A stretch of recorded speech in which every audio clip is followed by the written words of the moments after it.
Est-ce qu'on a déjà parlé d'ego ensemble? Est-ce que tu sais c'est quoi l'ego? Qu'est-ce que l'ego veut dire pour toi? Est-ce qu'il faut se débarrasser de l'ego? Garder l'ego? Devenir un ami de l'ego? Avoir peur de l'ego?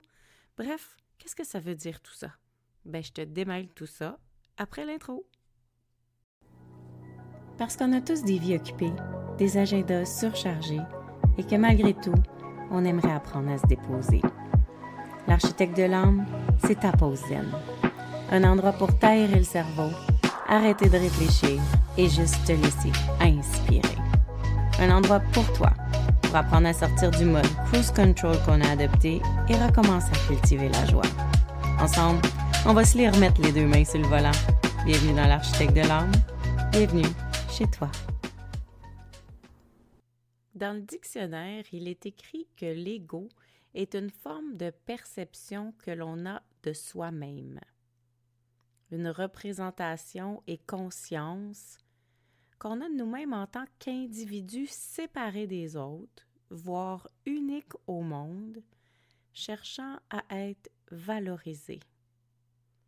Ego en latin, ça veut dire moi ou je.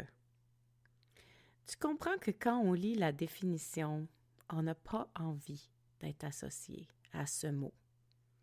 Tu comprends aussi que quand on lit la définition du dictionnaire, on ne s'est pas fait dire que c'était bien vu, une bonne chose, ou même que l'ego était notre partenaire.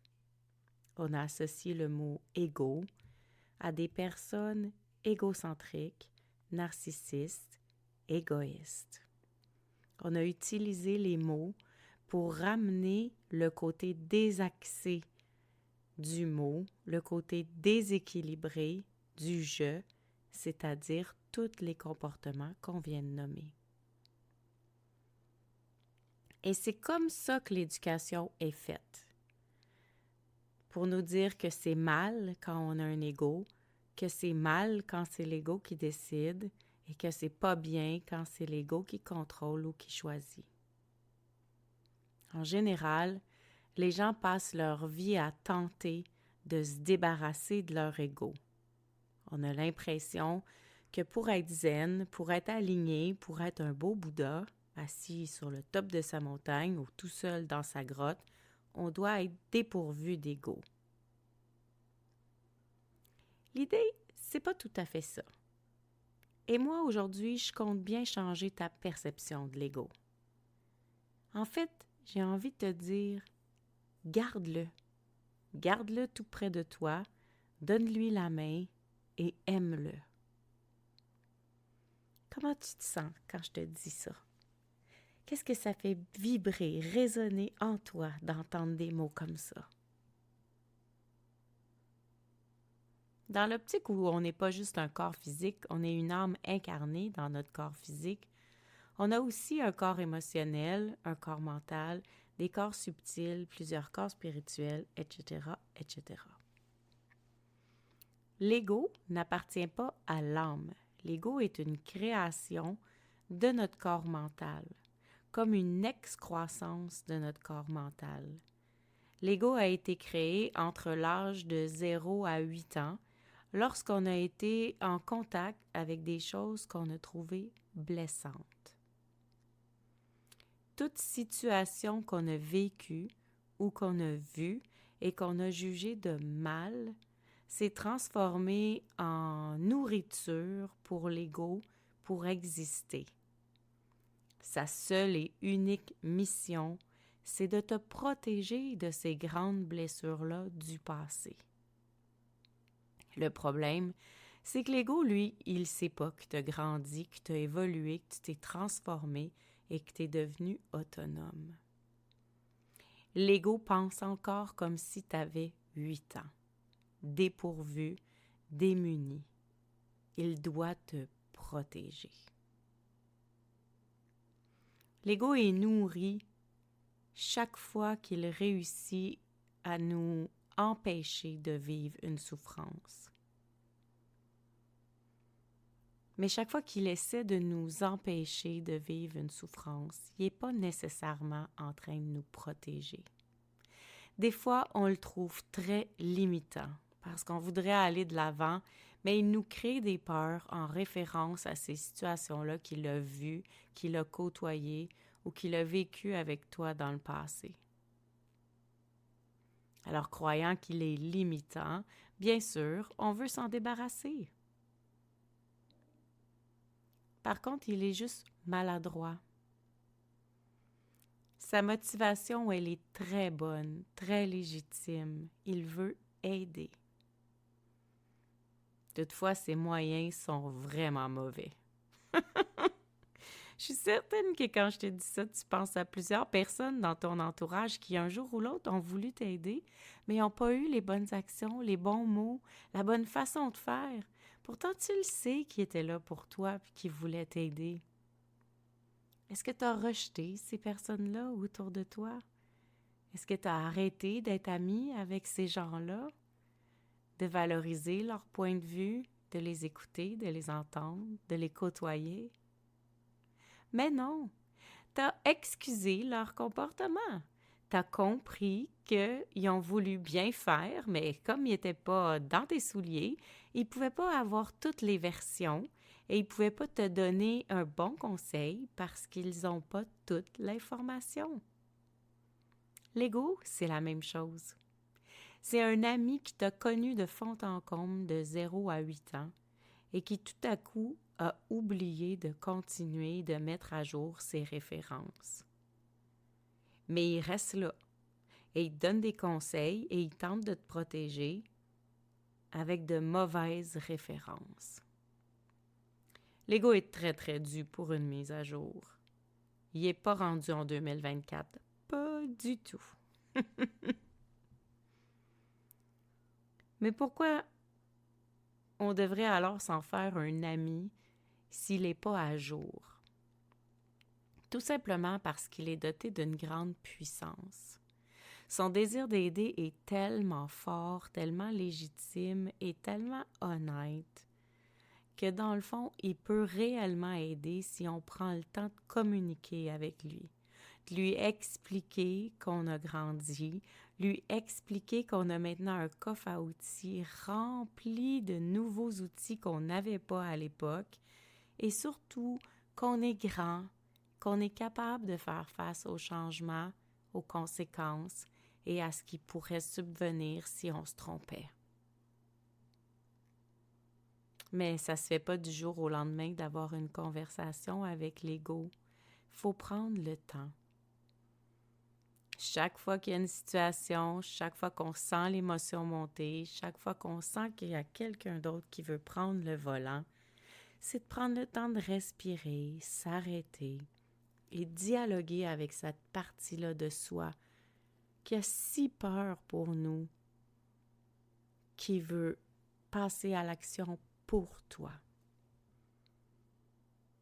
Reprendre son volant, c'est pas si simple parce que ça fait vraiment longtemps qu'on l'a laissé à quelqu'un d'autre.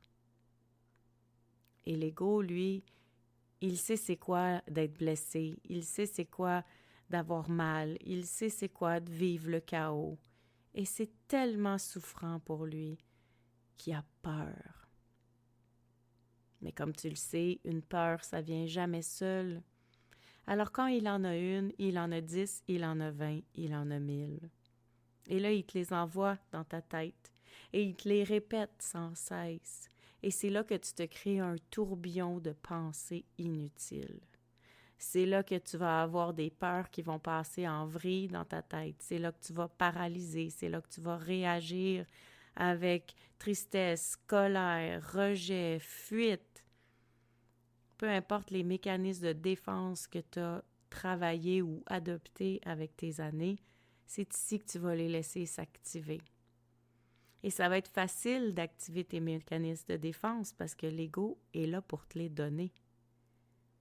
Et il est là pour activer tes défenses avec toi.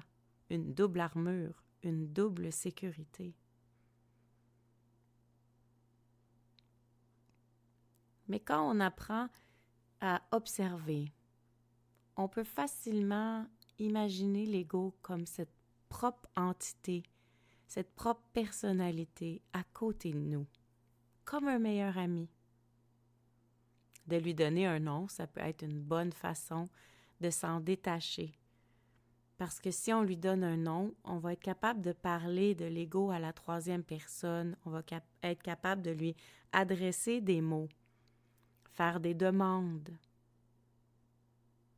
Et plus on va être capable de le mettre à côté de soi, plus on va avoir le focus retiré et la perspective nécessaire pour voir que la réaction primaire, elle vient de l'ego et elle vient pas de l'intérieur de soi. Par contre, il est fort, il est puissant et ça, on en a besoin. Alors l'idée de lui donner un nom, c'est de pouvoir dialoguer avec lui pour pouvoir lui faire nos demandes d'aide. Dès que tu as une situation problématique qui survient et que tu as besoin d'un peu plus de power, un peu plus de force, un peu plus de courage, tu n'as pas besoin de demander à l'extérieur, à tes amis, à ta famille, à ton entourage. Tu peux puiser à même cette partie de toi que tu as créée, qui est une partie de ta force à toi, de ta grande puissance personnelle que tu lui as laissée toutes ces années. En le nommant, en faisant appel à lui, en lui demandant de travailler avec toi pour toi, tu récupères tranquillement ton propre pouvoir. Tu récupères tes capacités à te mettre de l'avant, à te mettre en action avec conscience et responsabilité plutôt qu'être juste en réaction à une situation. Et le partenariat qu'on fait avec notre ego, c'est tellement précieux. Parce que lui, il y a des références du passé. Et toi, tu es capable de lui expliquer ce que tu vas faire si ça ne fonctionne pas. Tu es capable de lui expliquer où tu es rendu, c'est quoi tes nouveaux mécanismes, tes nouveaux apprentissages, tes nouvelles forces. Et ça, c'est te remémorer à toi à quel point tu es puissant. Donner la main à son ego pour en faire un allié, c'est un secret d'alléger sa vie. C'est un secret pour avancer à travers les tempêtes, les chaos ou n'importe quelle situation avec légèreté, conscience et lumière.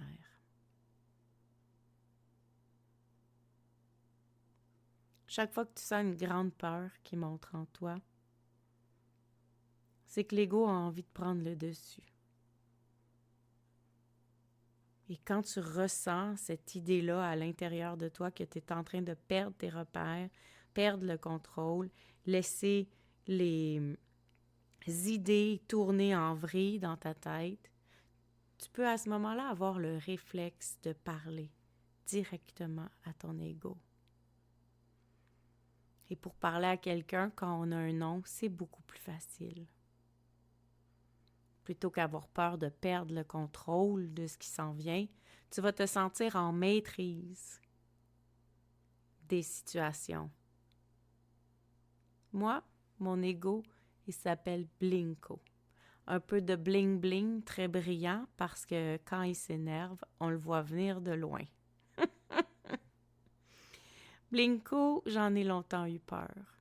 Parce que je pensais moi aussi qu'on devait se séparer de notre ego, s'affranchir de notre ego pour être équilibré. Et finalement, dans la recherche d'équilibre, j'ai remarqué que être un funambule, c'est beaucoup plus payant qu'essayer d'avancer tout droit parce que ça arrivera jamais. Une grande ligne droite plate, c'est la ligne de la mort à l'hôpital sur l'électrocardiogramme. Alors on est bien mieux de marcher comme un funambule, un peu à gauche, un peu à droite, et trouver l'équilibre dans cette vague, dans cette douceur, plutôt que de tomber très loin à gauche, très loin à droite, avoir de la difficulté à remonter et être constamment dans des montagnes russes émotives. Mais pour pouvoir marcher comme un funambule, avec Blinko comme allié, il a fallu que je me donne le droit à l'essai et à l'erreur, souvent.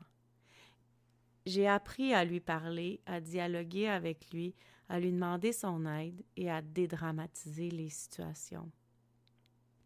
C'est facile maintenant, en toute situation, quand je sens une émotion monter. Je peux facilement m'adresser à Blinko. Autant je peux parler fort dans mon auto que ça peut se passer juste dans ma tête, ou encore quand c'est plus puissant, un chaos, une émotion que je vis intensément. Je peux tout simplement imaginer qu'on est les deux assis sur un divan et qu'on discute. Pendant que je suis en état méditatif, j'imagine tout ça à l'intérieur de moi, une belle scène, chacun dans notre divan, dans une belle salle blanche, et on discute. Et il me fait part de ses peurs et je lui fais part des miennes et on prend des ententes et puis finalement on se donne la main pour créer un petit pas, deux petits pas, trois petits pas. C'est ce qui m'est arrivé dernièrement, où j'avais très peur de créer un nouvel atelier pour une corporative. Je savais que j'en étais capable, mais c'était une grosse corporative, puis j'avais Blinko qui me parlait très fort, puis qui me disait que j'avais jamais organisé un événement si grand. Il avait vraiment peur pour moi, probablement parce que quand j'ai commencé il y a 15 ans, j'avais le syndrome de l'imposteur très fort en moi. Je m'appuyais souvent sur des compagnies pour aller donner de la formation en leur nom. Et là, j'étais vraiment au nom de Melcy Mélanie. Je prenais tout le crédit de la formation que j'allais donner. Alors, c'est certain qu'il y a quelque chose qui a remonté au niveau de ma légitimité. Il y a quelque chose qui a remonté au niveau de mon syndrome de l'imposteur. Il y a quelque chose qui a remonté au niveau de ma capacité de livrer un événement si grand, un coaching, une formation si grande. Et quand j'ai entendu ou ressenti Blinko monter à l'intérieur avec toute sa folie, toutes ses peurs, je l'ai imaginé danser, je l'ai imaginé s'affoler et je l'ai imaginé me parler vite, vite, vite, vite, vite, avec toutes ces peurs qui sortaient, ces inquiétudes qui s'exprimaient. Et j'ai juste pouffé de rire. Et je lui ai parlé à haute voix, toute seule, dans mon salon, pendant que je répétais mon événement, mon texte principal. Et j'ai pouffé de rire et je lui ai dit « Hey, hey, t'es donc bien énervé. Pourtant, tu le sais qu'on a plus 8 ans. Pourtant, tu le sais qu'on est capable, qu'on a les connaissances, qu'on a les compétences et que ça va bien aller. » On s'est planté assez souvent pour être capable de se relever et d'improviser dans n'importe quelle situation. Qu'est-ce qui t'inquiète? La technique? So what? Bafouiller? Puf! Qu'est-ce que ça fait? Prendre une pause trop longue, trop courte, manquer d'eau? T'auras beau me nommer n'importe quoi, Blinko, je me sens à la hauteur, moi. Je me sens à la hauteur de faire face à n'importe quelle situation. Je te dis pas que je vais pas avoir des moments de stress. Je te dis pas que je vais pas être inquiète s'il y a quelque chose qui fonctionne pas bien. Mais si tu utilises ton énergie pour me donner la main, je le sais qu'ensemble, on peut réussir. Parce que toi puis moi, on est une vraie équipe. Ça fait longtemps qu'on travaille ensemble. Et puis tout à coup, tu vois, j'ai senti que ça l'a calmé. À l'intérieur de moi, c'est devenu doux. Et j'ai pas eu de pensée de nervosité ou d'anxiété ou de manque de préparation. Tout s'est déroulé très bien. Dans la douceur, dans la joie. Et le jour de l'événement aussi. Et j'ai pris une habitude parce que maintenant, je suis rendue habituée de parler avec Blinko. Quand je sais que j'ai dû faire une intervention, je prends le temps de revenir à lui. Donc, quand je suis revenue dans ma voiture, j'ai pris le temps de me faire un petit clin d'œil dans le rétroviseur puis dire « Hey Blinko, t'es-tu pas loin? Je voulais juste te dire merci. » Merci d'avoir partagé ta force et ton énergie avec moi pour livrer ce qu'on avait à livrer aujourd'hui. Et merci de m'avoir fait confiance que j'étais capable de le faire sans tes peurs et sans tes limitations. Et honnêtement, je pense que cette partie-là, elle est quand même assez récente dans ma vie. Ça fait 15 ans que je parle à Blinko, mais je te dirais ça doit faire comme 7 ans maximum, là, entre 5 et 7 ans, que j'ai trouvé la ressource de le remercier après. Et ces temps-ci, je le pratique beaucoup parce que je suis beaucoup hors zone de confort et je remarque un grand changement à l'intérieur de moi. Je remarque que la confiance que j'ai en moi, lorsque Blinko s'énerve, elle est différente parce que je prends le temps à chaque fois de le remercier et de lui dire quand ça a bien été, de lui faire remarquer que ça a bien été. Donc, quand il s'énerve, c'est plus très long, c'est plus envahissant, il n'y a plus de tourbillon où il n'y a pas d'anxiété, c'est plus des situations anxiogènes. C'est vraiment juste, je sens des craintes, je suis capable de les adresser et je suis vite capable de le rassurer. Et je suis convaincue que c'est parce que je prends le temps de lui faire remarquer à chaque fois quand ça a bien été. Parce que de convaincre l'autre que ça va bien aller, c'est une chose. Mais pour reparamétrer une croyance, quelque chose que l'on se tient pour une absolue vérité, c'est pas juste de se faire dire que ça va bien aller, c'est de noter aussi quand on a eu un bon coup. Et c'est ça que j'ai travaillé dans les dernières années avec mon ego. Et c'est là-dessus que j'avais envie de t'amener aujourd'hui, pour que tu puisses penser non seulement à travailler avec ton ego, à lui demander du support et de l'aide, mais qu'à l'inverse, toi aussi, tu sois son allié et que tu sois capable de lui dire « Wow, merci pour la belle journée ». J'espère que tu as apprécié ce petit moment à discuter de l'ego. J'espère que ça va t'inspirer, toi aussi, à avoir le goût d'être son allié et son ami. Et si jamais tu as envie de connecter avec moi, comment tu le mets en pratique dans ta vie, comment tu lui parles ou encore juste quel nom tu lui as donné, je serais très curieuse que tu viennes connecter avec moi sur les réseaux sociaux, soit sur Facebook à Melcy Mélanie ou encore sur Insta à melcy.soul.architect. À tout bientôt! Gratitude fois 1000 d'avoir été ici. Ça me fait tellement plaisir de jaser avec toi. J'ai déjà hâte au prochain épisode. Entre-temps, si tu as envie d'encourager l'architecte de l'âme, va sur ta plateforme d'écoute préférée, laisse-moi un commentaire ou des étoiles. Puis surtout, abonne-toi pour ne rien manquer. Si tu as envie, tu peux aussi partager l'épisode pour m'aider à me faire connaître. Place-le dans ta story en me disant ce qui t'a le plus touché aujourd'hui. N'oublie pas de me taguer melcy.soul.architect pour que je puisse aller liker et te répondre. Je voudrais aussi prendre le temps d'ajouter mes gratitudes pour toi, de m'avoir écouté, mais surtout que tu aies pris le temps, ce temps-là, pour toi. C'est grâce à ces quelques minutes de concentration sur toute autre chose que le brouhaha de la vie que ton âme se relâche et s'aligne. Et pour ça, je te dis bravo. Parce qu'à chaque écoute, tu reprends tranquillement ton volant vers la grande liberté. Cette liberté d'être, cette liberté de conscience, cette liberté de joie. Alors, si tu as juste une pépite à retenir aujourd'hui, c'est mon secret du bonheur, mon outil de gestion pour tous les soucis, ma phrase préférée. Écoute ton feeling. À tout bientôt. Love, Mel.